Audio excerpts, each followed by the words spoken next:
Hello বন্ধুরা, তোমরা সবাই কেমন আছো? আশা করছি তোমরা সবাই খুবই ভালো আছো। আমিও খুব ভালো আছি। আমি এখন কেটে নিচ্ছি চাল কুমড়ো। চাল কুমড়ো তো কাটা হয়ে গেছে, এবার কেটে নিচ্ছি পেঁপে। পেঁপে কাটতে গিয়ে আমার সঙ্গে যা হলো না, পেঁপেটা ভেবেছিলাম তরকারি বানাবো, আমার শাশুড়ি যেহেতু নিরামিষ খায়। আর পেঁপেটা রান্না করব বলে কাটতে গিয়ে দেখি পেঁপেটা পাকা, যেহেতু ওটা রান্না করা হবে না, তাই কাঁচাই খেয়ে নেবো। আমার তো কাঁচা পেঁপে খেতে খুব ভালো লাগে। তোমাদের কেমন লাগে কমেন্ট করে আমাকে জানাবে। আমি চেষ্টা করি যতক্ষণ আমার ছেলে ঘুমিয়ে থাকে ততক্ষণের মধ্যে আমার রান্না বান্নাটা অন্তত সেরে নেওয়ার। সে যাই হোক, পেঁপের তরকারিটা তো হলো না, পেঁপেটা তো কাঁচাই খেয়ে নেবো। দেখো আমার পেঁপেটা কাটা হয়ে গেছে, ধুয়ে নিয়ে চলে এসেছি দুটোই। পেঁপেটা তো আমি আর আমার শাশুড়ি কাঁচাই খেয়ে নিচ্ছি এখন।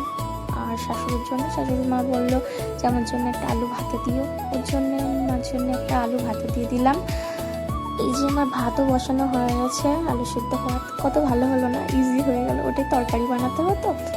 এদিকে চাল কুমড়ো রান্না করার জন্য বসিয়ে দিয়েছি একটা কড়াইতে একটু তেল দিয়ে দিলাম আদা রসুন বাটা, জিরে বাটা, লঙ্কার গুঁড়ো, ধনে গুঁড়ো, লবণ দিয়ে ভালো করে নাড়াচাড়া করে একটুখানি সামান্য জল দিয়ে ভালো করে কষে নিলাম। নিয়ে দিয়ে দেবো চাল কুমড়ো। চাল কুমড়োটা দিয়ে ভালো করে নাড়াচাড়া করে নিতে হবে, করে আর একটু সামান্য জল দিয়ে ঢাকা দিয়ে দিতে হবে। আমি টমেটোটা দিতে ভুলে গেছিলাম, কষার সময় অবশ্যই তোমরা টমেটো রসটা মরে গেলে লাগিয়ে দেবে।